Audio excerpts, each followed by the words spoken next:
Hello, and welcome to Redeeming the Time podcast with your host, Eric Escamilla.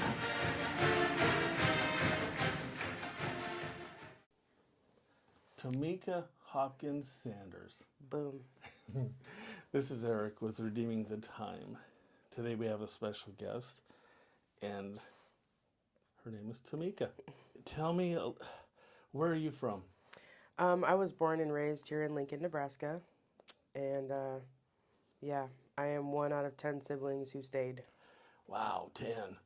You didn't tell me that. 10. How many brothers and sisters? Four brothers and six sisters. So you guys, the females kind of dominated. Were Yeah, they first, then the boys? it's kind of scattered. I'm Okay. like third to the last, but um, I don't have any like full-blooded siblings, so not any from mom and dad. Um, all either from mom or dad. So So originally here from Lincoln. yes. And how's that been? Apparently I like it because I don't leave. But I'm starting the older I get to want to get away from city noise and go somewhere quiet. The for my kids it's tough. I have 6 kids, 1 girl, 5 boys, and it seems like they have a hard time. And I feel bad sometimes, but I think it's also the family. You know that we're here, I'm here, mom's here, that Yeah. type of thing. So they kind of have a hard time wanting to leave Lincoln. Yeah. Well, tell me about your family and growing up. Again, large family, which is strange in a way because I have one child who is a only child. Um, so they have kind of the opposite experience that I had growing up because they didn't have a bunch of siblings to compare anything to or to ruin things before them. So Right. let's see, I knew very young that I was super ADHD. I was always bouncing off the walls and wasn't really like the other kids that could sit still and listen and all the things. I was very high strung. Let's see. I would say that there are two parts of my childhood that are probably significant in my life, and one of them is that there were times that I felt very spoiled. Um, and then I knew that I was a little more privileged than some other children. And the other half of that, I did have very good memories. The other half of that is um, I did also have a lot of trauma growing up. So What number were you? in the lineup, Yeah. I believe I would have to seriously think about that, but I think I'm like third to the last. I know that I have a sister 11 years younger than me and a brother and sister that are 2 and 4 years younger than me. So then that I don't want to say dynamic, but that being at that number 7, that would mean there has been some experience in the upbringing of the other kids. So when they got to you, do you think they kind of knew what they were doing at that point? You don't understand No, because I you mean, learn I from think one, learn from so. two. Again, so we're talking about two different families because, half of those kids were moms and half of those were dads, and my parents were not together. They were separated by the time I was 2, I believe. So, dad's house was a different world than mom's house. Oh, so Dad's you kind of kids, went back yeah, and it was forth. very like Okay. split up, mixed up. Yeah. Yeah, that would be tough. I know that my kids had to go through that, right? And to get adjusted to another man in their life as far as with stepdad. And then come here, it would take them almost 24 hours just to acclimate to dad. Yeah. This is real. This is, that type of thing. I remember I was court ordered to go stay with dad every other weekend. And so um, I remember uh, like going with dad and missing mom, going with mom and missing dad. Mm, So, um, again, two very different worlds, two very different parents. yeah. And so, did you feel that at that point there was already what would an immediate effect on everything, emotional adjustments, the thinking process of, okay, I'm here, I'm over here now. Do you think that that's where something of trauma would have started for you? Um, I would say that God's design is for two people to stay together and raise a family. And so I feel like anytime his design is broken, there's natural consequence. And for me, some of that was just feeling like I don't fit anywhere or unsettled, I think, in my spirit as a child. Um, and then you have the dynamic of two young parents and what they go through when they're raising a child as they are also kind of growing up themselves, you know? Yep. So, yeah, I would say there was some trauma just in having my parents not together and then having to deal with step parents, you know? And also, I would say that I would also say that I just forgot what I was going to No, say. no, that's okay. No, that's Sorry. okay. No, well, and the upbringing and that.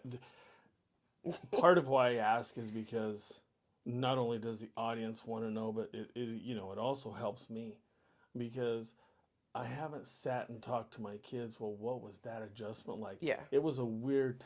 I took for granted that they could just deal with what was going on, and that was a mistake from my part. Yeah. And so yeah, no, the information's great. I I think what I wanted. was going to say is just like remembering kids in school that would have both parents, right? Mm-hmm. Like they had mom and dad and they were being raised in the same household. And that's when I realized, like, oh, maybe I'm a little different, you know? And so I think that is kind of something that might have fractured my spirit a little bit. And so let's say we don't want to give numbers, but I'm just going to say let's say that was 15 years ago, 20 years ago. Let's just say, right? Back then, divorce was a little different than it is today. So when you say you felt different, possibly, but nowadays, God, there's so many divorced people. My parents were never married, so they were just, I never saw them together, I guess I would say. Oh, Um, okay. but I definitely, I think it was Parent Trap I remember watching when I was a kid Yeah. and them trying to get their parents back together. And I was very on that for a while. Like, I'm going to get my parents back together. And yeah, it's just like, you know, kids want to see their parents be together and they want to feel normal. So, And that makes sense because I had a boy for some reason. He's the third in the middle, but that was kind of his thing. He wanted to get mom and dad back together. That's interesting. I remember drawing pictures of us like all holding hands and stuff as little kids. So, yeah. Yep. Yeah. And if we could have read that as parents, it would have helped us because what is that child going through, Yeah. right? Right. Wow. Interesting. Well, I tell you what, with Tamika, this was a chore because normally what I do is I usually gather information from the person and then kind of break down the questions. So this was a real chore for me because you're a poet. I am. Okay, excellent. And I'm not real familiar with poetry, I'll admit that first thing. In fact, poetry, what is it when you put words together that all rhyme? That's not poetry, is I it? mean, some people rhyme, some people don't. Some people they study how you should write or like how a style of writing, I guess. And I've never really studied it or read it much. I just write it. It comes a little natural to me to write the way that I write. So Okay. I'm a So rhymer. what? So you're a rhymer. I So do what kind of rhyme. style of poetry are you then? I don't know my own. I guess I haven't really studied the styles of poetry. Okay. And so you told me you would like to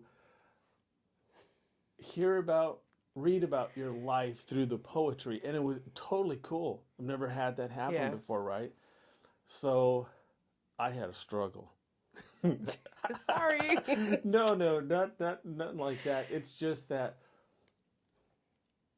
it's interesting trying to find someone's history information on the questions that I want to ask because the audience is curious based off the poetry, right? And so it seems like you go to a poetry every Wednesday. Am I correct? Well, so I think Where this did it was start? Not to interrupt. Where yeah. did poetry start for you? I don't remember. I remember literally being in elementary school writing poems. And so um, I think that, families have a thing. Like, so some family have musicians through their bloodline. We have a lot of writers on my mother's side of the family. So it's very natural for all of us just to write. Some have written books, some are poets, and things like that. So I do not actually remember a time when I did not write poetry. Really?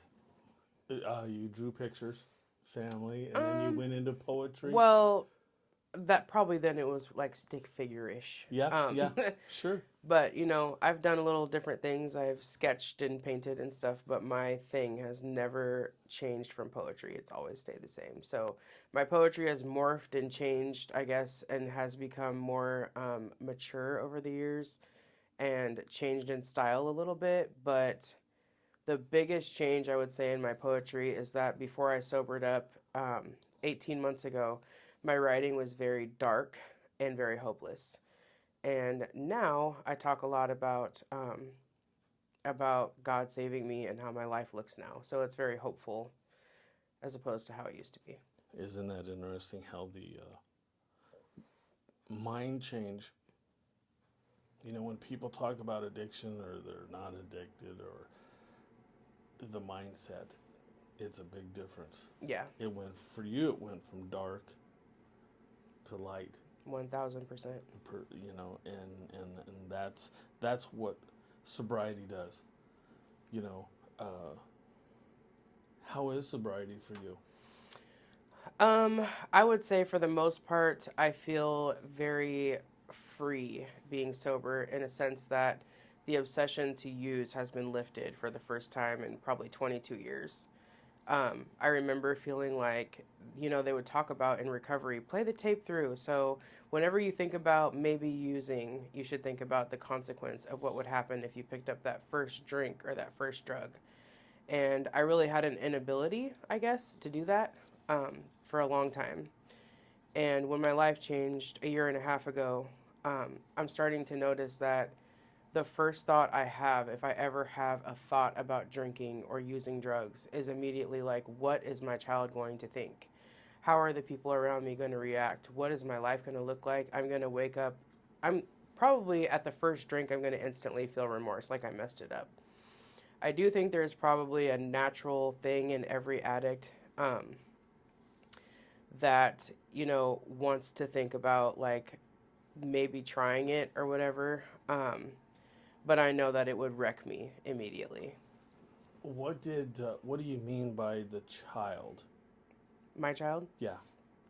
Oh, you're talking about Yeah, your. my kiddo, yep. Oh, okay. And the reason why I asked that is because when I went to treatment, we had a picture of ourselves when Yeah. we were 5, 6 years old. Yeah. And so for me, I kind of do have I do remember that child doesn't deserve what I did to it, and so that addiction, if it were to come back up, Yeah. that's okay. So I I'm think sorry. it's interesting that you mentioned the child because I've had a lot of therapy throughout the years and they talk a lot about like inner child work and things like that. And I can remember a counselor saying, like, look at a picture of your little self. And she's like, what do you feel when you look at her? And I think I was like 4 or 5 in this picture. And I remember saying, like, I hate that girl. Mm. And like genuinely meaning it. And I said some choice words with that as well. And today that makes my heart sad because like it's like you would never look at any child and say like I hate that kid, right? But I hated myself. Like I loathed myself even as a child. And so now in sobriety and for me like I can never tell my story without God in it because he's the reason that the light came back on in my eyes and the reason that I'm able to have any type of like love for myself. So, Uh, in therapy, did you figure out why why I hated little me? Yeah. I think that children begin to adopt what they hear around them a lot. So the voices that say like you're not enough, you're not good, actions that show kids people don't care. I think we adopt those voices and they become our own eventually. At least that's what I did. Mm-hmm. So, Yeah. the damage we can do to ourselves. Yeah. Right? And I mean, at that age, not knowing, but even as adults, people tend to still beat themselves up for something you really can't control in a way. So your poetry is it's incredibly vulnerable. Yes. What gave you the courage to finally put your pain into words? Like I said, I've kind of been doing that all my life. I just haven't done open mics and shared it publicly. And so, this Wednesday was my fourth open mic. So I went to a coffee shop and shared my poetry. And my thing is just kind of like, there's always going to be one person, right? And so I always pray, like, Lord, I just pray that you would bring whoever you want to bring, that when I open my mouth to share the goodness of who you are, that one person would be changed, affected, stirred up inside, that you would just move how you want to move. And the second time I shared an open mic night, there was a grown man. He said he was 55, and he had 10 years sober, I believe. And so when I got up on the mic after him, I shouted him out and I shared a poem called Glitter and Dirt. And it was about how God meets us when loves us when we glitter and when we're in the dirt. And this man was just sobbing in the audience, sobbing, sobbing. So it's really less about like trying to be artsy fartsy, you know, and more Mm-hmm. about like people's souls. Like there are people who need to hear hope. So you're touching people's heart through poetry. Yeah. So before we get to the always get to good stuff, let's start with some of the, if you don't mind sharing some of the bad stuff that you felt started this whole journey into like, okay, I've got to become sober now, if you don't Okay. mind. Whew. Yep. Um, It's not easy. yeah. Huh? So I would say that you could have 7 people grow up in the same household and deal with the same thing, and each person come out affected differently. And for me, for whatever reason, I was always a very sensitive child. I was always, I feel like probably a little more needy, sensitive, and things that did not break people around me's spirits would just break mine. So there's that. But let's see. What was like? What was your?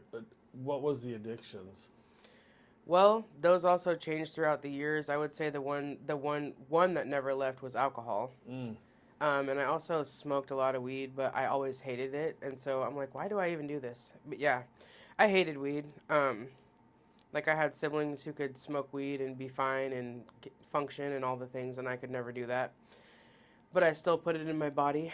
So I would say that I didn't realize, but I realize now that my addiction personality came out at 11. I started abusing diet pills. And back then, I think hydroxycut was like the big thing. And so I would abuse diet pills, take a lot of them. In middle school, I had eating disorders. And it really just like morphed into other things as the years went on. So at 12, I started smoking weed and drinking alcohol. And I had older siblings, you know, and so we would drink together and all the things. And I remember the very first time I drank alcohol, it was a bottle of E&J. And I was 12 years old, and I remember thinking, like, this is heaven. Like, this is what heaven feels like. And I remember all the anxiety and the I'm weird that I carried around, and the trauma and everything. It was like nothing could touch me. Like I had tapped into heaven. You found something that masked it, huh? Yes. And more than just masked it, like it felt like literal, like just heaven all over my body. Um, I felt like I had like opened the door to escape.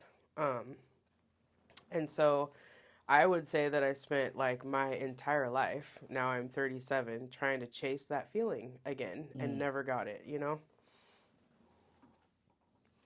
And so the alcohol was probably more effective for what you wanted to make you think like you were normal. Yeah, I would say it gave me a lot of courage and boldness. which I didn't really feel like I had apart from it. I would say that it gave me an ability to walk in rooms that I wouldn't typically walk into, to have conversations that I wouldn't typically have, and to bury and stuff pain. Um, so yeah, in the beginning, I would say that it was very effective. For years, it was effective, and I felt like I was able to numb myself out, drown myself with it. And the last several years before I sobered up, I would say that I had trouble drinking enough to make me numb. Real trouble. So I would have to add in other things. So how long did the alcohol last for you? What, up until a year and a half ago? Yeah, I drank from the age of 12 until I was 36 years old.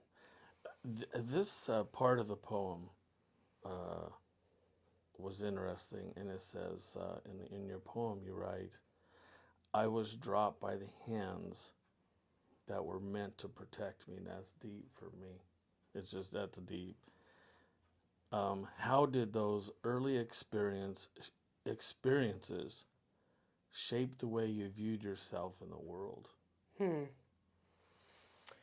Well, I will say that again, I talk a lot about the devil and God because I know them to be real. And I think that in my life, the way that I was dragged down, held down, it was to feel like I was voiceless. I didn't have a voice.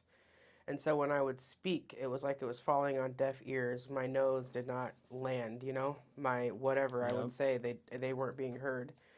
And so I know that the enemy was trying to silence me. And I know that today my voice is very powerful, that God uses it. So I would say that being dropped by the hands that were meant to protect me, it just reaches far and wide because it's like in school. I dealt with some things like I was being sexually abused by boys at school, and dealing with just a lot. I would fight, girls would fight me. I don't know. I know that I did have quite the attitude in school, so I was not afraid to say things that were probably not appropriate. And so I was always in a fight and always in trouble and dealing with trouble. And I also think that, one of the things I've learned is that children do well if they can, right? Mm-hmm. And I struggled with learning too. Um, so I was not interested in trying to be a good student. I was interested in escaping my life. So yeah. Um, When these moments happen with kids at school, um, were you able to, or who was the person that you went to talk to? Did you run to mom? Did you run to dad and say, "Hey, this happened today. This boy, this girl, I got into a fight"? Or no. would it just be a consequence at school? Told your parents, you got in trouble, it blamed on you?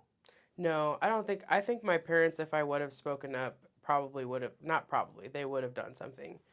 I think I was probably afraid of like extreme reaction, right? Like mom being extremely overly like corrective of whoever hurt me. And I know that I've also been that person for my child. Like if they ever came to me saying somebody bullied me, like my reaction was very strong about the other child trying to hurt my child. Mm-hmm. So I Mm-hmm. think kids like sometimes they can shy away from telling and speaking the truth because they're afraid of their parents' strong reaction. So no, my parents were the last place. I mean, I think I was in my 30s when my mom figured out that I had been sexually abused. But I, um, teachers were very like important in my life growing up. So I would stay at school. I remember being in middle school and staying until like they closed the doors. Teachers took me home, Mm. so 5, 6 p.m. Um, I didn't share a lot about what was happening with Excuse me. me, but I do very well remember one teacher specifically in middle school. And again, it was like I always felt like I was never seen. Like I remember nobody ever noticed that I cut myself or like different things were happening.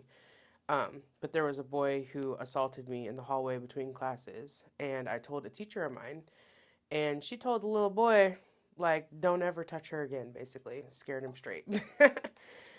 So, So there was a bit of protection from the teachers, yeah, guardian type situation. sometimes, but also a lot of that was just kept to myself.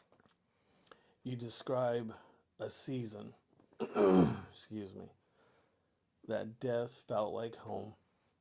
Looking back today, what do you think kept you alive during these darkest moments?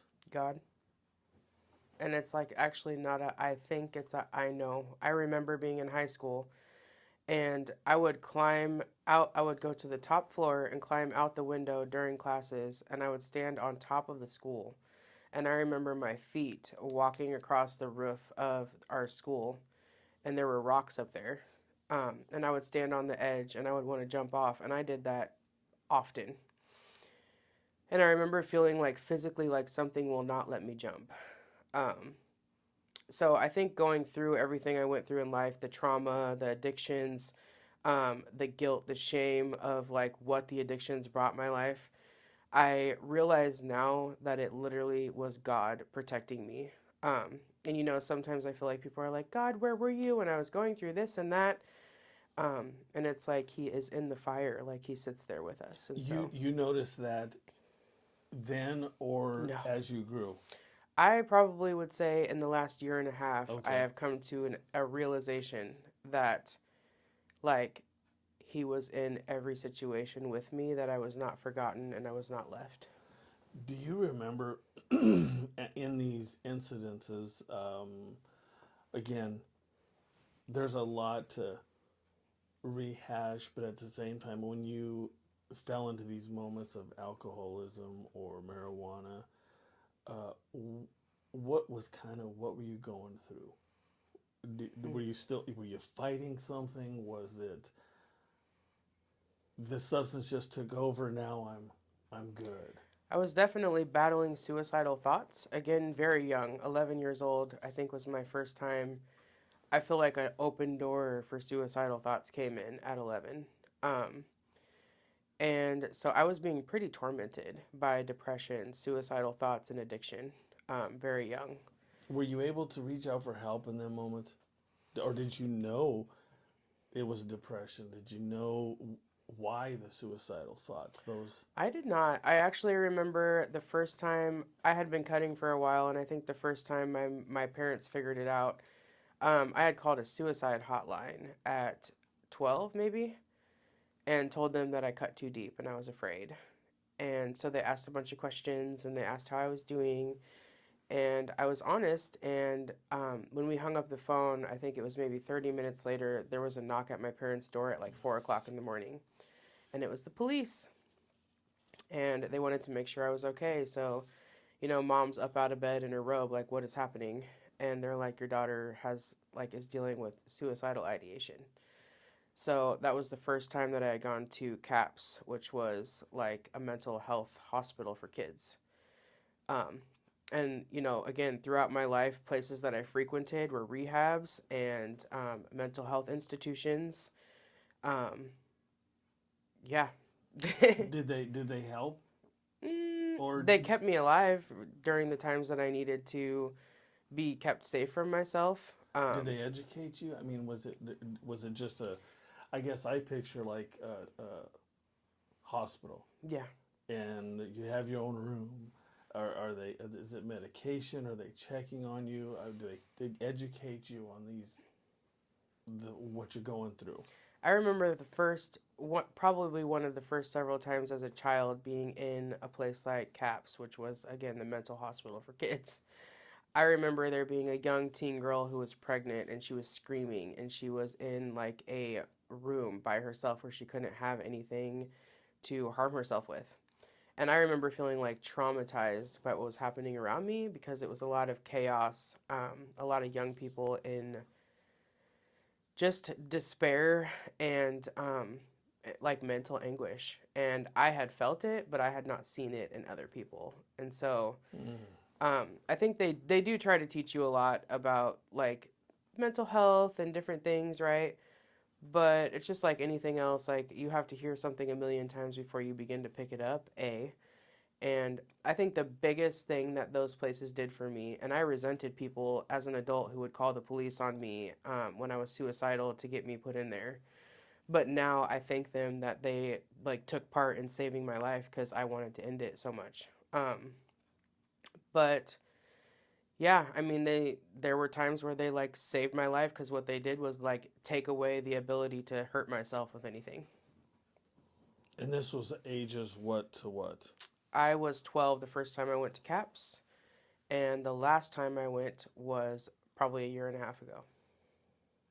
Oh, so it's All my it's life. kind of been okay. And so how do you look back at that? How do you react or deal with it today? Which part? What do you mean? Well, looking back and going, I'm 12, I'm 11, I'm in these caps, Yeah. and then you're kind of still in it. Was there ever a moment where you were like, gosh, I'm just done with the facilities, the mental health stuff, and Yeah. kind of have grown, those types of things? I would say that I adopted the idea that like this is a normal for me. This is supposed to be what my life looks like. So God, for whatever reason, made me to be a suicidal, depressed human being who's addicted to substances. And I remember asking she's a good friend and mentor of mine. Why would God make someone who's like allergic to their own brain? And I truly felt like the best way to describe what I was dealing with in my body is that I have a brain inside my body that doesn't belong, it doesn't fit, and I'm allergic to it. And I can't keep myself safe, and I can't not think about suicide. And I can't not be depressed. I mean, there were months where I felt like I couldn't brush my teeth, comb my hair, take a shower. And so she would ask me, have you ever read the story of Job in the Bible? And I'm Mm. like, no, what's that about? And it was this righteous man, right? So he was good in God's eyes because he was righteous. And the devil comes to God and God says, what have you been doing? He's like, oh, just roaming around the earth. And he's like, have you had your eyes on Job? And the devil's like, yep, I've had my eyes on Job. And God's basically giving him permission to do whatever he would like with Job, but he cannot kill him. And God knows basically that Job will never deny the Lord. Um, so he allows Satan to use him. And so Satan takes away his health, he takes away his family, takes away his home, and gives him illness. And then after a while of like Job being in despair, his friends come and sit with him and they mourn with him for a while. And then they start to say, well, maybe the reason why all these bad things are happening to you is because you're a sinful person and you've sinned against God. And so then they kind of turn their back against him. Then his wife says, like, are you still not going to curse God and give up this whole God thing? And Job says, no, I will never curse God. So he was even suicidal, but he would never curse the Lord. And I'm not righteous by any means. I have not been a righteous person or lived a sinless life. But I would say that that gave me a little bit of strength that I needed during that time to, even though I couldn't figure out why my brain was like this, to keep trying.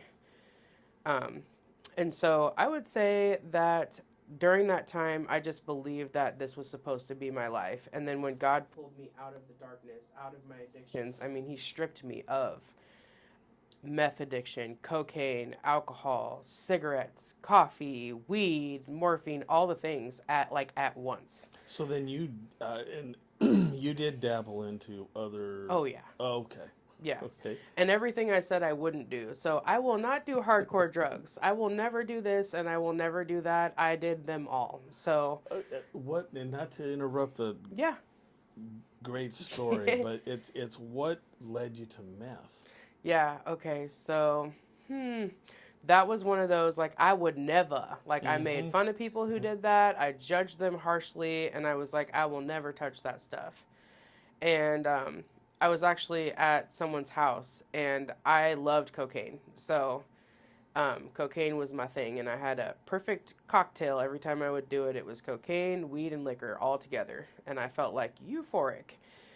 And I remember being, I wouldn't call it a party, but a like small gathering, Mm-hmm. and they pulled out a plate, and so I thought I know what's up with this, and I thought it was cocaine, and people were snorting it, so I did some, and I was like, ooh, that burns a little more and all the things. And I had a friend there with me, and she knew that it was meth and how I felt about meth, but she did not tell me what it was until afterwards. So I actually did an insane amount of meth. Until the third day to be wide awake. No, I No, literally was like sitting in a chair and like nodding off kind of, and a girl came over to me. She stood me up and said, "On your feet," smacked me around a little, and so I you think reacted opposite of what it does? just the Oh, first okay. real time, because I think I did too much, because you can't use that like you use something else, right? Yeah. So I had a very weird reaction to it. Um, and I still hated meth. Even when I was using it, I really didn't love it. I think it was a strong opposite of my favorite things, which were like downers and opiates. But I think that my feet led me into a lot of places to do a lot of things I didn't love and wouldn't normally do because I was lonely and broken. Um, and I think about that with weed and meth. It's like you hate both of these things. Why do you keep doing them? Because you're lonely, and the people that you are hanging around are doing them. That's why you do them. Yeah. That's and I'm going along with these questions, but Yeah. So whatever you want to share in between or whatever, go Sure. right ahead, because I don't want to interrupt the story. I know that at some point, was there just like, what was the last straw from any of the drugs, alcohol? Yeah. I would also like to mention that I wanted to do heroin so bad. I wanted to shoot it up so bad. And I sought it and I sought it and I sought it. And I realized that God just would not allow me to do it. And I knew even then that if I could get my hands on it, it would be over. And when I say over, like there's no coming back from that or death. You Um, mentioned opioids. oh, yeah. Now opioids, from what I've learned, because I was addicted to opioids for about 5 years, Mm-hmm. and from the first time I tried it till years later, I was hunting for it. Yeah. Because I also heard. So I guess my point is that I've heard that heroin is a form of opioids. Yeah, I would say that and again, I've never done heroin, so I couldn't tell you much, but I would say that from what I've seen, they have a very similar effect. I just know that if I had given the opportunity to shoot up heroin, there was no coming back for me. Mm. Um, but I was like 16, 17, working a telemarketing job and taking 20 hydrocodone a day and drinking beer in the bathroom. Wow. Yeah, so my liver and kidneys thank me that I am drinking water and not doing drugs today. And tea. Yes, and tea. Oh. But 20 pills? yeah, 20 a day. So were you at it? Did you work up to that? Yes. Okay, because I'm thinking what is it, 5 or 10 milligram? I don't know what They were fives, yeah. Fives, okay. I mean, my stomach would get upset if I took more than 2. I was kind of a rock star. I would throw up and then keep it moving. But yeah. Yeah, no, and I've heard of people taking a lot. I Yeah. mean, throughout the day, but yeah, 20. And even a year and a half ago, I would have a pain or have something going on, and they would prescribe me hydrocodone, and it was like the day I got them, I could have 30, and 2 days later they could be gone. It's like, how does this happen? I would ask myself, like, how does this happen? And it's just like this big black hole inside of every addict, I believe, that is just never satisfied. I could put 1,000,000 pills in my body. I could drink 1,000,000 bottles of alcohol. And at the end of the day, I have felt my heart rate slow down. I have felt my respiration slow down. And I have felt like I'm about to die. And it was not enough. It was not enough. Like, I was not numb enough. And so the numb enough for me was death, truly. Yeah. And so today I feel like living this completely sober life, I don't even smoke a cigarette, is I love it. And there are some times where I have real difficulty because there's some triggers, I guess you would call them, that they come up to the surface that you don't even know you had. And I think I feel like most of the time, like I'm walking around this city with my nerves fully exposed. And I'm also at 37 years old. I feel like I'm 1.5 years old because I am learning how to live a life that some people, did the natural way very young, right? I'm 37 and I'm learning how to live this life in this body without drowning it with something. So when there's a loud noise, a bang, or an argument or a situation where I need to be an adult and confront this. It's like new. It's a brand new world, Yeah. you know? So, Having to go through it instead of around it yes. sometimes, it helps us in our growth Yes. as sober people, and that whole thing about feeling young, because it is a sense of something new. That to me is a good feeling every time it happens, and then when I do it, I feel better about it. 'Cause I I'm would like, say that man, there's something really awesome about realizing like you can walk through something very difficult, right? And not have to use. That's really powerful. And I remember at 7 months sober, I was working for an agency helping women who had been human trafficked. That's 7 months sober. I think about that now and I'm like, what were you doing?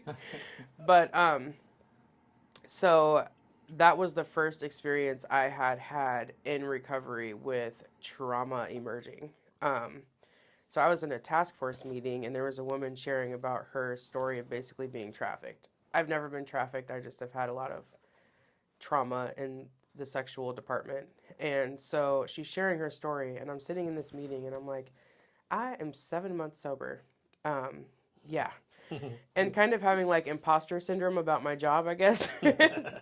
Because, all my life I'd been a person who couldn't work a job and couldn't hold down something because I couldn't stay sober. And the woman sharing her story, and I'm starting to feel something inside, and I'm like questioning myself, and I'm like, what is this, and I'm sitting around state patrol and attorney generals and things, and I'm like, what is happening? So I'm trying to check in with myself. Are you okay? And then I just felt like you need to get up and go to the bathroom. And as soon as I hit the bathroom door, I started wheezing, could not breathe, and tears just were falling, and I was having a panic attack.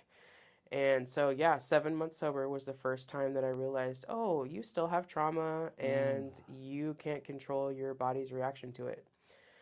So, yeah. So, what led you into that particular sex trafficking? it's kind of an interesting story, but basically, I had forgiven someone who was within the company of an old thing that I felt like I was harmed by. So I forgave her, and then basically, I did not apply for the job. I was offered the position, and I thought that it would be perfect, right? And I think for somebody who hasn't dealt with a buttload of trauma, it probably would have been. But there was a point where I realized, oh, you are fully operating out of PTSD. You probably shouldn't be doing this because you're doing a disservice to the people around you. So I dropped out of that. But That's kind of how you got led into it, thinking yeah, it was. We were thinking it was going to help you or help others. I thought that I was going to be super effective in helping others, right? Um, but I think that I've had like a common thing of like, I mean, I was 12 years ago, I was homeless and I had a small child and I was at the mission. And I was also going to school for human services because I wanted to be a counselor. And I was being traumatized by what I was learning because I wasn't healed from what they were teaching me. So I developed a whole anxiety disorder on top of everything I was already dealing with because I wanted to do something that I wasn't healed from. So, So, um, so the work in progress yeah. is where at a year and a half. I would say that I am leaps and bounds different than who I was a year and a half ago. There are people who see me that are strangers, and they say that they can just feel joy all over me, that they see this light. And there are people who knew me from my past life. I'll call it my past life because I'm not going back. There are people who knew me from then, and they say, like, you look completely different. I used to walk around, and my wardrobe was like leggings and a hoodie with a bandana on my head. People thought I didn't even have hair because I just always had a bandana. Dark colors, looking sad, and like the light was truly turned off in my eyes. And That was that was kind of interesting because that's kind of the faith part. so for me, like, so God can't help someone who doesn't have faith, is what I believe, because that is like if you do not believe why Jesus came, how can he help you? And so, like, my story is a little, I would say it's a little different. I was gonna say strange, because it kind of is. But I would say that all in all, like, the big thing about my story is that God, he uses broken vessels for his glory. He doesn't come for, perfect, cleaned up people who don't need a savior, who don't need help, who don't need anything. Like, he takes the most broken vessels and he uses them for his glory. He uses them to go into dark places and pull people out. So, like, you have an ability to go somewhere that I can't. Someone else has an ability to go somewhere I cannot go and pull someone out of the darkness, right? So when I was young and I was asking myself, God, where are you when I'm dealing with this sexual abuse? Where are you when I'm dealing with this depression and these suicidal thoughts, which by the way, I do not have anymore. Um, it's like he's walking with you through that and he's going to turn that pain into testimony so you can go into the darkness where there's some other little girl who's dealing with suicidal thoughts and depression and addiction, and you can pull her out of there, So when I see people who are struggling, it's like, babe, you don't see it now, but like God can use this. There's that, not to interrupt, but Yeah. isn't there that saying where the sand? The footprints in the sand. Yeah. Yeah. And I occasionally read that. It's in our restroom. I don't know if you noticed. I did. But when I get to the end of that, I have a lump in my throat. Yeah. And I think about it, and I'm going, man, that's so true. Yeah. When we're going through these things, if we have belief, faith, we can see it and be thankful for it. Yeah. And so, yeah, that came to my mind when you were telling that. I was like, yeah, that's a good I one. used to always be like, I can't wait till I'm on the other side, Lord. When am I going to be on the other side of all these problems so that it can be, used, a testimony or whatever. And I never thought that I would reach the other side. And I'm still a work in progress. Like, there are still things inside that there's brokenness that needs healing, right? But like in my brokenness, I'm still reaching into the darkness to pull people out. And it's only because of the goodness of God. And like this is the part of my story that's a little strange, right? So a year and a half ago, I looked like a bloated fish. I was dealing with, I had just sobered up and I had all this body pain and I was getting shots in my knees, like these big, huge injections in my knees, like clockwork. Like every 3 months, my knees would go out. I would have to go and get shots in my knees, SI joint injections in my back. I was taking 20 medications a day for physical health, mental health. And I do remember at one point being like, how did I, at 20, 30 something, like end up taking 20 medications a day? How did this happen? And Your poor system, right? I mean, well, and I also think at some point they just started treating side effects with more medication, right? And I never intercepted that. I just trusted, right? So, yeah, so it was like I'm on 20 medications a day. I am feeling literally physically crippled, like I was using a cane at 36. Um, and then I remember going into a doctor's office, and I had gone in for the third time. And they did not know me from Adam. Like, she probably saw my name on the chart and was like, oh, this is Tamika. That is all she knew, okay? So she walks in, and I remember scolding her when she walked in the door because she left me, like, sitting too long, and I was frustrated. And who I was a year and a half, 2 years ago is very different from who I am today. I had a serious anger and rage issue. I was very hard-hearted. I remember feeling like I don't want to leave the house today because I'm going to go to jail for rocking the next person I see on the street because I just was so angry inside.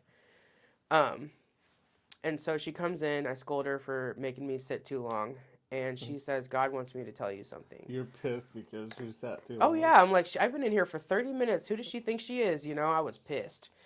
So she comes in, and she says, God wants me to tell you something. And I think about this now. And just imagine walking into a room and feeling like you're about to get mauled by a bear and saying, like, God wants me to tell you something, this poor brave soul. And she says, sometimes when the medical community can't figure out what's wrong with a person, it's a spiritual attack on their life. And I had been going through, like, man, all of these physical ailments. I had shingles at 36, a broken ankle, this and that, It was like nonstop.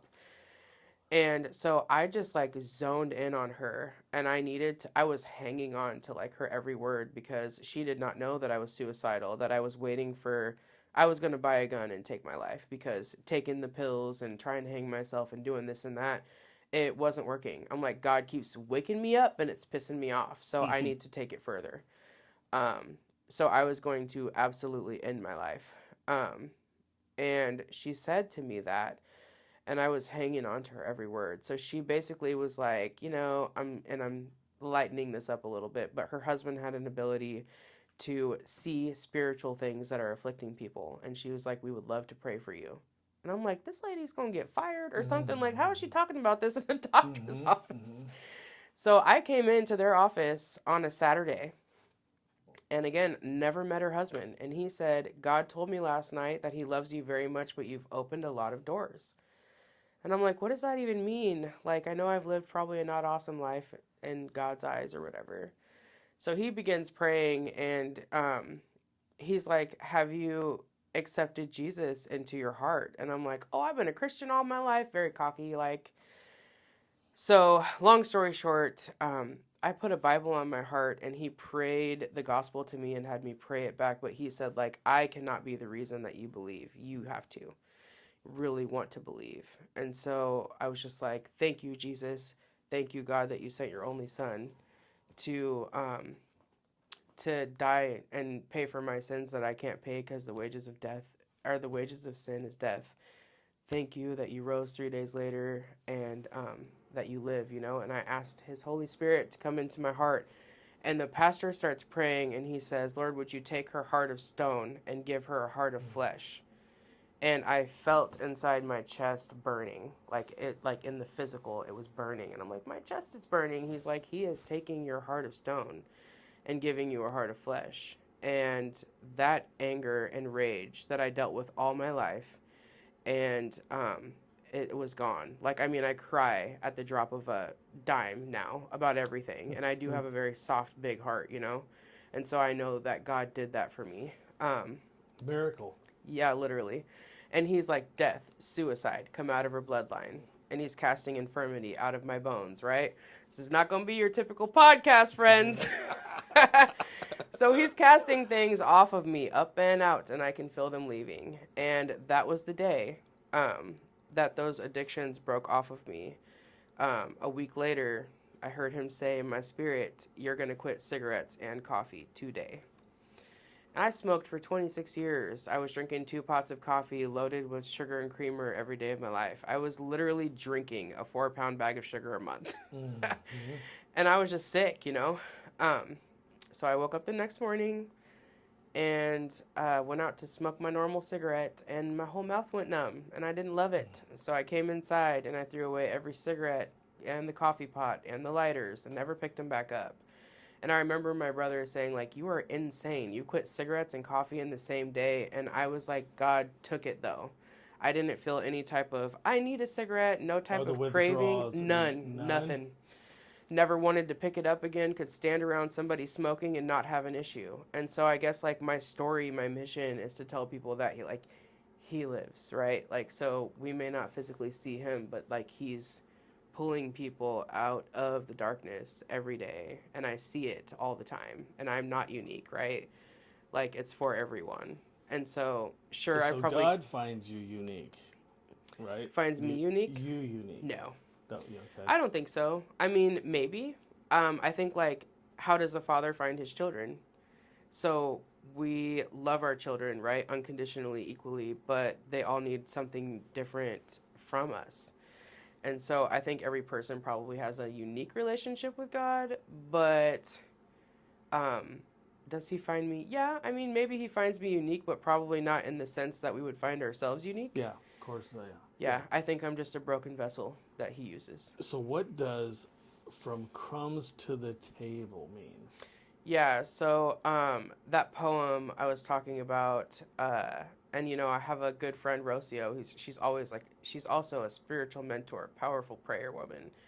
Talked about how the devil had us communing and eating crumbs. Like, he had crumbs for us, and we were okay to just eat them, like to dine like pigs, and to feed from the bottom. And God's calling us to something higher. So for me, it means like the lies that we've been told all our lives, like, you are not enough, you are not good enough, you are not worthy of love, you are not, whatever the case may be, whatever your thing is, right?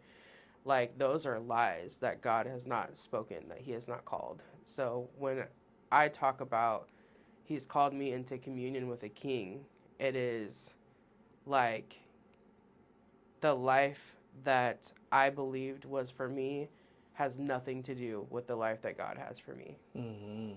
And so, the next question would probably fall. We might have answered it, but I'm curious Yeah. about it. How did you begin separating who you are from what happened to you? I'm still doing that, honestly. We all And are. I've had some people say, like, you still talk like the old, like you're still in the same place sometimes, or like the old you, right? And that's, God talks about, like, I'm doing a new thing, don't you perceive it? Like, don't look back. And I have a poem about that too, where it's like, the devil wants us to look back at where we've been and to, like, stay stuck there. And so today, when I'm in a meeting and you're supposed to introduce yourself as an alcoholic, I will not say that my name is Tamika and I am an alcoholic. It may offend people, but I believe in the power of words, and he called me out. Like, do I have a past of that? Yes. Is that who I am today? No. So I will say I am a recovering alcoholic, right? Because there's power in our words. And yeah, so separating who I was from who I am is difficult because a year and a half is so short, Yeah. even though so much has happened in that time. I'm 6 years sober. I still Yeah. I still do that. So hopefully, when I say hopefully it lasts the rest of my life because it's in some way, shape, or form keeps me stable in the mindset that I feel I need to be for myself. Yeah. And the reminders help. Yeah. It's not to bring me back down. And I'm Yes. not necessarily opposite of what you say about AA. And I'm the same way though. I'll say my name, but I'll say I'm recovered. There you go. And I totally feel that because Yes. I have no desire for anything that I've ever done in my 32-year addiction, right? Mm-hmm. And so that mindset to me is more positive Yeah. to keep me grounded in that Yes. situation. So I usually say, America, I'm recovered. And when I talk about power in our words, right, I think about how before God took a cigarette addiction away from me, I would say things like, I could be dying of cancer, I could have a trach, I could have oxygen, and I would never stop smoking. And like, I really believed it. Like, I Mm-hmm. would speak those things over myself, and like, those words have power. Like, those are curses over yourself. Yeah. So you think about things we say every day, like, I'm an idiot or whatever. That's powerful. So I'm very cautious. Over a simple mistake. Nothing. It Yes. doesn't have to Because be, your whole right? body hears you, right? Like, so you can speak something and not think it's a big deal, but if you say something to yourself repeatedly, I think your brain and your body begin to believe it, and there's a spiritual side to that as well. So, I do not believe that I am an alcoholic. I do not believe that I am a drug addict. I think that is where I came from, and that God is calling me to something new. But I do believe that it is important to recognize and to be able to look back at where I was. Correct. And in recovery they talk about, I will not regret the past nor wish to shut the door on it. Like, why is that? Because those are stepping stones. We need that. So we were talking about powerful, right? So here is one of the okay. So one of the most powerful lines says, "I am rewiring myself every day." No, wait. Let me just repeat that. Hmm. I am rewiring my cells every day by the choices that I make. What are some of the daily choices that have helped you? Yeah. So I would say some of the choices are just like paying attention to my language. How am I speaking to myself? Because my body believes it. Because a year and a half ago, I thought I was like the bottom of the trash in the dumpster. And so, how am I speaking to myself? Thinking about gratitude. What am I grateful for that God is doing for me? What I can't do for myself, and just not picking up. Right? Like, I've had a couple of very close calls in the last year and a half as far as using goes, and I think I might have wrote about that too in there. But it's basically like, and this is how I knew my life was different. It was not the same, and it was never going to be the same again. Because I remember thinking like, oh, and there's something going on in my life, so I'm going to go to the liquor store and I'm going to go take all these pills. And I remember going to the liquor store. This was not that long ago, friend. I went to the liquor store and I sat in the car, and I remember listening because I had the windows down, and there's all this chaos going on around me. Like there's a couple cussing each other out, and there's this loud music and that, and it felt very like unsettling in my soul. Like I've had a little chunk of peace lately where I don't crave chaos in the last year and a half, and that felt very chaotic for me. And I wanted to just go into the liquor store, get the liquor, come out and be drunk in 5 minutes, right? And I could not get my body out of the car. And I'm like, why can I not just do what I want to do and wreck it, wreck everything? And, um, and I remember also, like, just to backtrack a little, I was at church one day and we have a prayer team that stands at the front. So afterwards they say, like, if anyone needs prayer for anything, come to the front, right? And so I had gone up for prayer with this woman whom I know and love. I asked her for prayer, and she's like, well, what's going on? How can I pray? And I said, I'm worried that I'm not going to be able to fight this depression and these suicidal thoughts, and that I'm not going to be able to stay sober. And she said, why? And I'm looking at her like, what do you mean, why? And she's like, God is holding you. He's holding you. You're not going to do those things. And I remember thinking, she's awfully confident for somebody like, what? How do you know, Yeah. So that day, again, not that long ago, I understood what she meant by he is holding you and you won't. And it's not like supposed to be like meant as like a cocky thing, right? Like it has nothing to do with my power, my willpower, my strength, because I don't really have any apart from God. It was more of like, I wanted to crash everything down around me that day because it's so odd and new for me to not have chaos in my life, to be working a full-time job when I haven't worked since 2015, to be living in this sober body that like freaks out with anxiety and all these nerves exposed, like this new life. And my brain just glitches sometimes, and it's like, wow, this is too much, God. Like, who do you think I am that I can do all these things? And I want to wreck it. And he would not let me. It's like I held these pills in my hand and I thought about like, if I take one more, it's considered a relapse. Am I going to go there? Am I going to go into the liquor store? And I could not do it. And so there's something to say about growth, spiritual growth. Yeah. And that those two battles, I want to get out and go get it, and the battle of staying, the one of staying won. Did you feel that there was, how did you feel about that? Or have you kind of thought about Well, I that? can tell you that 2 years ago, I was a horrible gambling addict. I would sit and Gamble too? Oh my goodness. Oh, So no. if any of those addictions was harder than another, the gambling took me places where drugs and alcohol Really? could not. Oh yeah. Because you can explain away to people like, I'm an alcoholic, I'm a drug addict, but they're looking at you shoving all your money and their money into a machine, and they're like, why are you doing this? It doesn't Yeah. make sense, friend, Yeah. You can't explain that, how that is like gripping you so hard. Yeah. And so I had banned myself, like from the casino here. I banned myself from every casino. You can't ban yourself from gas stations where they have machines, though. And so I remember literally walking into our casino here, um, and them scanning my ID after I banned myself because I thought that I did a 5-month ban. Oh no, it was a 5-year ban. Oh. So I walk in there and I'm like, I'm about to gamble. And they scan my ID, and the woman walks away, and she's like, hold on 1 second. And I'm like, uh-oh. And she goes and brings somebody, and the woman says, like, you're trespassing. Like, if you come back here, you will be arrested. How do you ban yourself?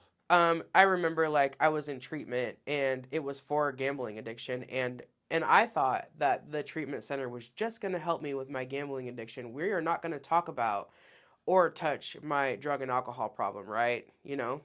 And so it started off as like, we're going to help your gambling addiction. And then it was like, now we need to address your drug and alcohol problem. And I'm like, no, no, no, I am fine with that.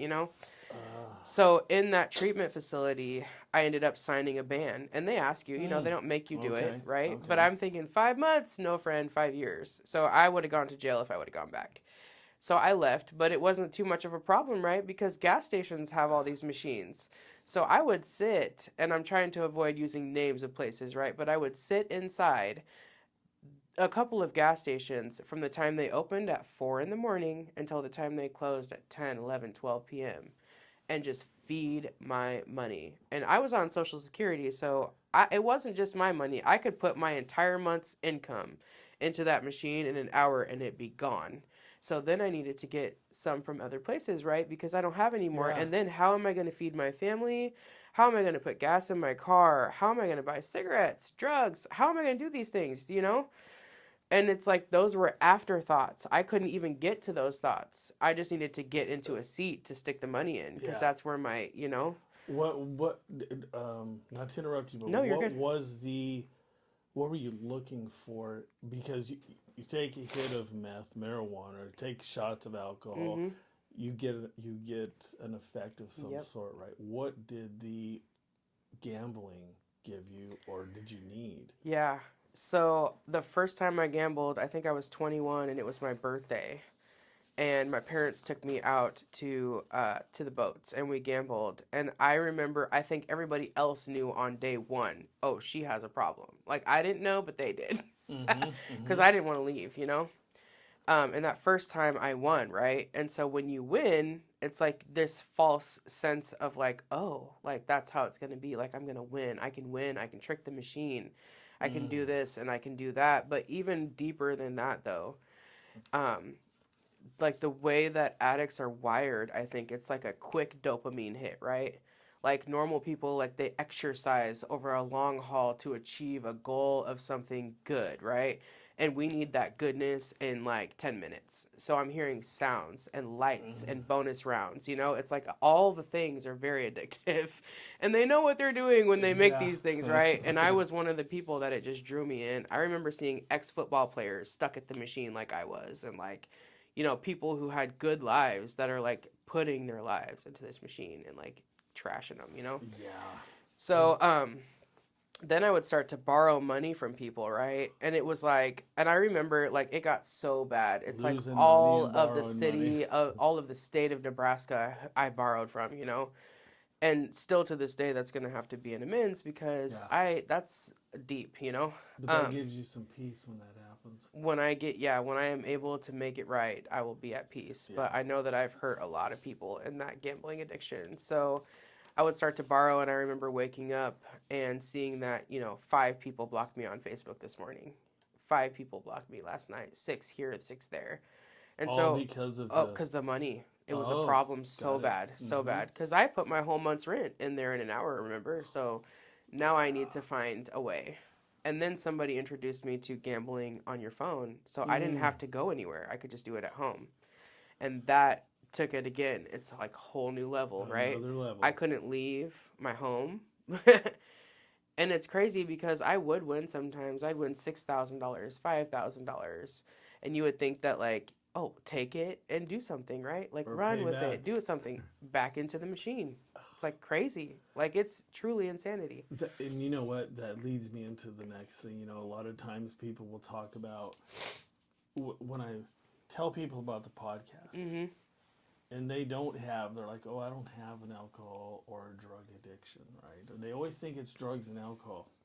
But the substance addiction is the alcohol, nicotine, as you mentioned, cocaine, heroin, prescription opioids, methamphetamine, marijuana addiction, uh, inhalant addictions, which I just recently I had that heard one about too. that. You did. And Caffeine yeah, in college. addiction. Yep. You Okay, bet. so the behavioral addiction, the number one and top one is gambling. Hmm. There's pornography, Mm-hmm. sex addiction, food addiction, and internet addiction, gaming addiction, social media, shopping, work addiction, exercise. Yep. The emerging addiction is sugar. There was a lot of sugar in your coffee. Boom. Yeah. Love, relationship addiction, and that one's going to be interesting. Yeah. When I'm reading this, everything that I'm reading is going to be a topic: that plastic surgery, Mm-hmm. risk taking, tanning addiction, and there is. Yeah. It's crazy. Television, smartphone, cosmetic product addiction, cleaning organization addiction, self harm addiction. Mm-hmm. And you know what? Not to, you had a lot of these. Oh yeah. Did you think that one led to another? Mm, Or were you just looking for the same thing that one gave you and it just was? I mean, I think people get burnt out on one thing and they need to, introduce something new, like just like alcohol. I mean, I remember I could drink a bottle of liquor and it's like, I'm not drunk or not drunk enough. How is this happening, Mm. And so then I would need to add in benzos with my liquor and then I'd black out every time, right? Um, so it's the bottom line is like for somebody who has an addictive personality, there is never enough. So you're always going to go and look for more of something, right? And you're still going to be very unfulfilled. So you can Mm-hmm. have all the plastic surgery in the world, you can have all the sex and drugs in the world, you can have all the gambling, but it is never going to be enough. Mm. And my belief, because of my life's experiences, or it's enough, it's not never going to be enough because you're trying to fill a God-sized hole with all these earthly, worldly things, and it will never satisfy your soul. Never. Yes. Yeah. Agree. And so that leads into the next question, which is really cool because it seems like all these questions have fallen into place in the order you're speaking. Awesome. So you openly mention addiction, unhealthy coping mechanisms, and mental health struggles. Yeah. What would you say to someone who feels trapped in the same cycle today? Hmm. Well, I would say that God continues to put people right in front of my face. Like, I really don't have to go far. Who are in places that I've been, who I need to make an amends to, who are trapped. And, I mean, they're everywhere. Um, and I also want to just backtrack a little bit and say that I told you that I was on 20 medications a day, right? And I had Mm-hmm. all these struggles. All that, I still deal with, a pain here and there, a problem here and there, but all that crippling pain I had, gone. Those 20 medications a day, gone, right? And like, that's a supernatural something. You can't do that on your own. You just can't. And so, let's see, how do I say this? So basically, God keeps on bringing people, right? So there was a couple women that one of them had harmed me in my past, and one of them we just got into a fight. When we used to hang out, and our relationship ended, right? And God would keep putting these people in front of me, and I'd be like, nope, oh, I don't want to deal with it today, and keep moving on. Well, on the 4th of July, one of them was standing, literally. It's like 8 o'clock in the morning on the 4th. Nobody's awake. And I live in the hood. Nobody's awake, okay?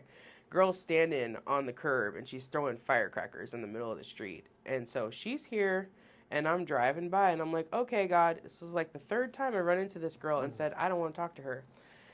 Um, and we had a history of hanging out and using together. And so now she's throwing firecrackers in the middle of the street, and we're alone in the morning on the 4th of July. So I jump out the car. I'm like, all right, God. And I say, hey, I know you don't like me, but I'm going to give you a hug. So you're either going to have to fight me or hug me. And I get out of the car and I give this girl a big old hug. Such a hugger. And you could just tell that she needed that. So we started talking. I asked her how she was, and she looked like she'd been through a lot.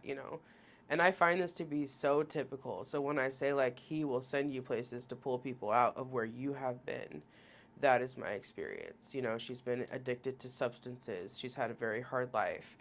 And I was just able to speak hope into her, that, Yeah. like, where you are at now, like, God has more. Mm-hmm. And I think that is truly, like, the mission for me is that, like, there are so many people out here who are going through things they don't talk about. They're going through, Everybody. like, you could walk, you could go up to somebody who's a cashier at a store and you don't know they want to end their life today.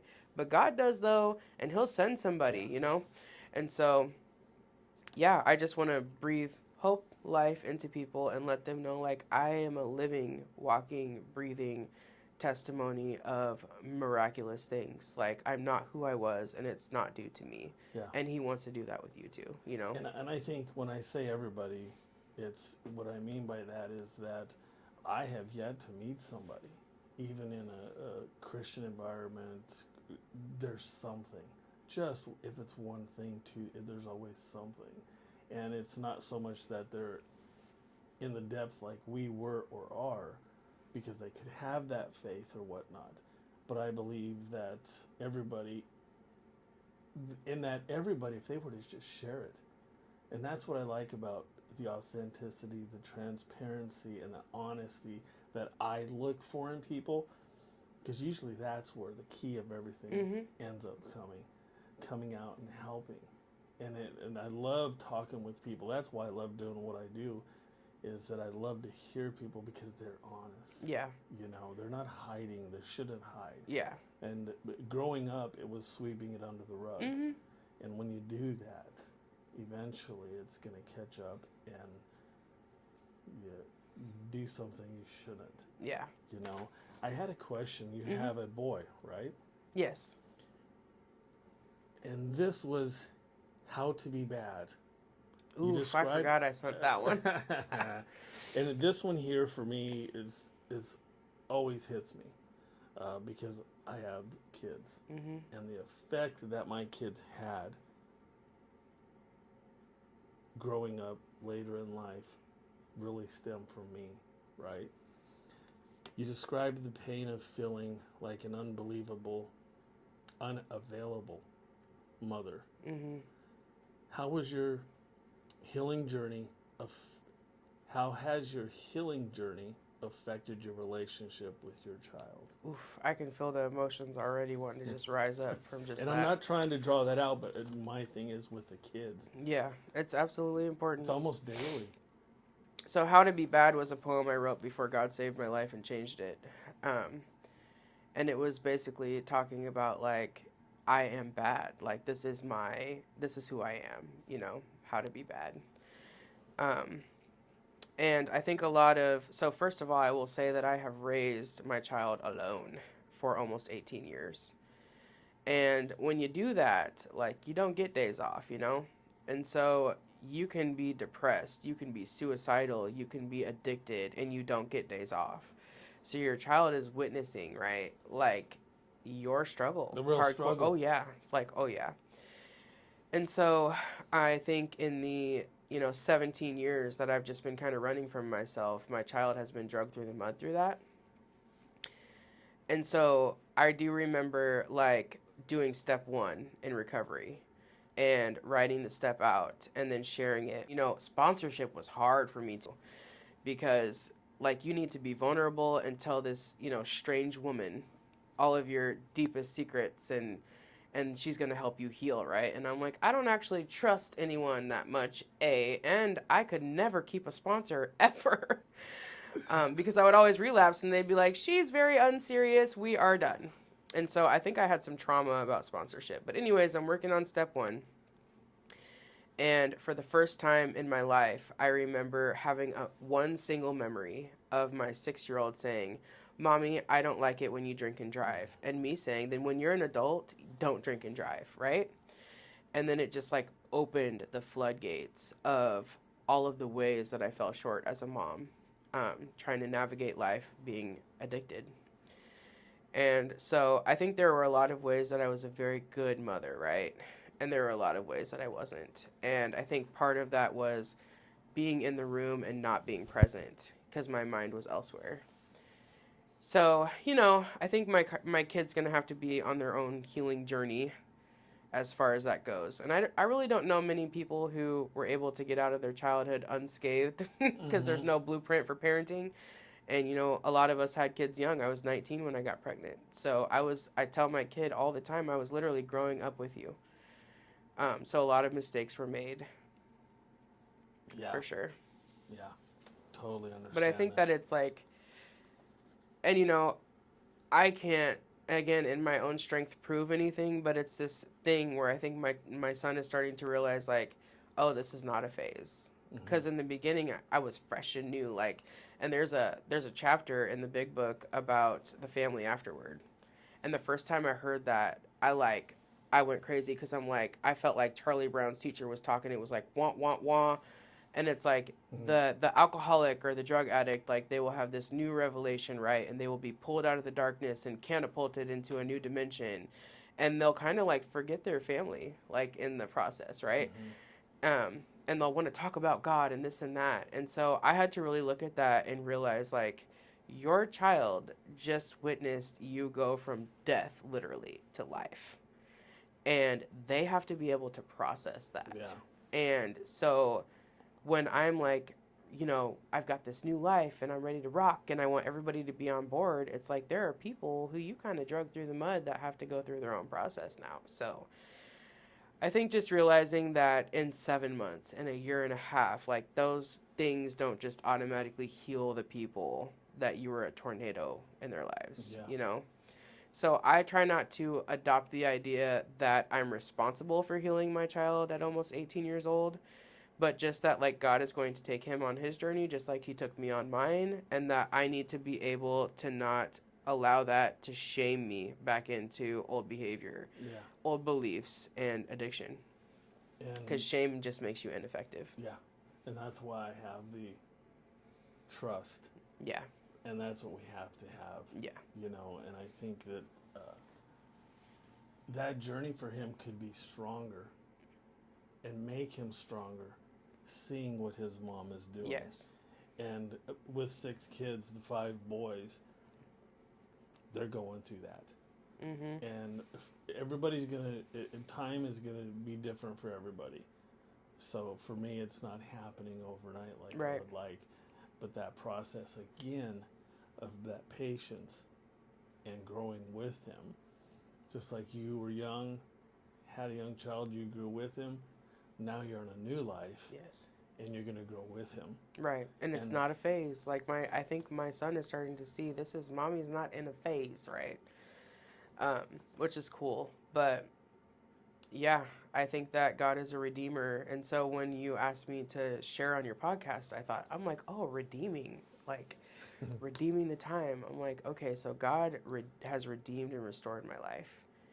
And I don't believe that that won't happen for my child in the way of healing from what I have brought through things that I've been it'll through. be a different type of healing. What does freedom mean to you now? To me, freedom means just realizing, like, it's surrender, it's letting go. I'm not in control. Like, we can grip something as hard as we want to, right? But when our hands start to get full and the rope starts to cut off our circulation and we let it go, that's when you realize, like, I don't have any control. Mm-hmm. So I think freedom to me means just letting go of this false idea that everything is dependent on me. Like, someone's health is dependent on me. Everyone is dependent on what I can do. No, that's false. So I would say that getting sober was just the top layer of the onion in my life being peeled off, and that there are much deeper layers, right, that need to come off. So, Excellent. What we will do is when we're done with the podcast, and if you don't mind, we'll set a separate clip of you saying one of your poems. sure. Okay. All right. So the two last questions kind of go together. For the person listening who feels broken beyond repair, what do you want them to know about God's love, redemption, and the possibility of a new life? And the other one that I kind of will blend in with it, if someone is listening today, sitting in the same darkness you once lived, and they only remember one sentence from this interview, what do you hope the sentence is? So there's kind of 2 questions. So I would say that the person who is, broken with a contrite spirit, God is close to the brokenhearted. And even if you don't feel him there, he is with you. And then I would also say that, and I believe you're going to do like a before and after picture, right? Like Yep. you can physically see that I was dead inside. So, and again, this is my beliefs, but Jesus's whole lineage was a bunch of screwed up people, right? Like they were prostitutes, murderers, slanderers, this and that. It hasn't changed today. Like he doesn't expect us to come to him already cleaned up and perfect. And I've heard people say, well, I'm not good enough to ask him in yet. And it's like, why do you believe that you have to be good enough? I think that he loves us now in the middle of our addictions, in the middle of our trauma, in the middle of us hurting everybody. He loves us now just as much as he will the day that we're cleaned up, or he did the day that we were born. So I don't believe that good behavior and being cleaned up is an indicator of whether or not God loves you. And also, if you are waking up every day, whether you're in the pits of your addiction or whatever your struggle is in life, whatever you're bound by, right? Like if you're waking up every day, it's because there's still a plan for your life. You still have purpose to fulfill. So not to give up hope on that, and not to believe the lie that this is where you're supposed to be and this is what your life will amount to, right? Because he took me from being an ex-prostitute, an ex-drug addict, an ex-gambling addict, you know what I'm saying? I couldn't work. I was literally useless. I felt like I was useless. To like, I minister to people. I go into dark places, you know, where somebody needs to believe that their life is not staying where it's at. He's going to pull you out. He wants to pull you out of the darkness and use you. He uses broken vessels. And then the last one, what was the last question again? We were talking about if someone is living in that darkness, the one sentence. What would you hope that one sentence would be? And that's a tough one because we've talked a lot for an hour and a half. I mean, it's been an hour and a half already. Yeah, right. Awesome. Episode 2 coming. All right. No, that's a tough one to ask. Like what one sentence would I give them for hope? Yeah. Could I do 2? You can do 10. I'll do 10. Okay. No, just kidding. No. So I would say, like, you are not enough, right? But he is. He uses broken vessels. And that this is not the end of your story.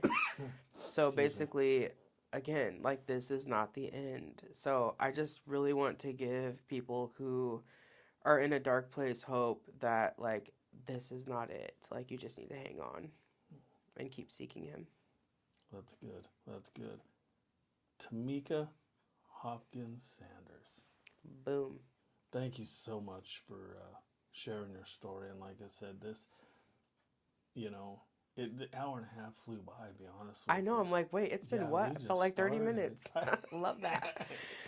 So, you know, again, you're welcome to come back. If anybody wants to see this podcast, it will be, everything's posted on YouTube.